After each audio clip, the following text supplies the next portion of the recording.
كيف أعرف رضا الله سبحانه وتعالى؟ يعرف الإنسان أن الله عز وجل قد رضي عنه إذا رضي هو عن ربه فامتثل الأمر واجتنب النهي وقف عند الحد.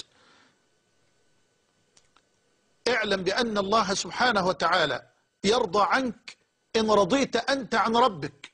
أنا ممكن أرضى عن ربي يا مولانا؟ أيوة يا سيدي، أيوة. ألم تقرأ قول الله تبارك وتعالى رضي الله عنهم ورضوا عنه. ألم تسمع قول النبي صلى الله عليه وسلم من رضي بالله ربا وبالإسلام دينا وبمحمد صلى الله عليه وسلم نبيا ورسولا رضي بالله ربا. فلا بد أن ترضى بالله ربا، لا بد أن ترضى بالله إلها خالقا رازقا مدبرا، لا بد أن ترضى بالله. وحينئذ إن رضيت بالله تبارك وتعالى امتثلت الأمر اجتنبت النهي وقفت عند الحد فيرضى الله سبحانه وتعالى عنك، إذ لا يرضى الله عز وجل إلا على من رضي عنه وأطاعه واتقاه واجتنب الشرك وتوقاه. قال الله جل في علاه قل إن صلاتي ونسكي ومحياي ومماتي لله رب العالمين لا شريك له وبذلك أمرت وأنا أول المسلمين.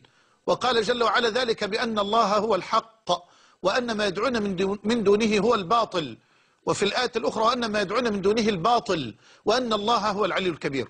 فإن رضيت بالله فامتثلت الأمر واجتنبت النهي ووقفت عند الحدود وكنت حيث أمرك ولم تكن حيث نهاك، حينئذ يرضى الله عنك وترضى وتعلم أنت برضا الله عز وجل إن كنت على طاعته.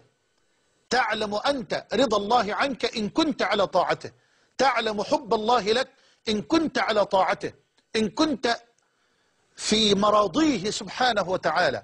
ولا يزال عبدي يتقرب إلي بالنوافل حتى أحبه. فإن كنت مواظبا على الفروض وعلى النوافل وعلى الطاعة وتنتقل من طاعة إلى طاعة ومن خير إلى خير فاعلم بأنها علامة رضا الله عنك. نعم، فأهل الرضا عزوا على الله فقربهم، وأهل المعصية هانوا على الله فأبعدهم. أسأل الله سبحانه وتعالى أن يرزقنا الرضا عنه وأن يرضى عنا، إنه ولي ذلك والقادر عليه.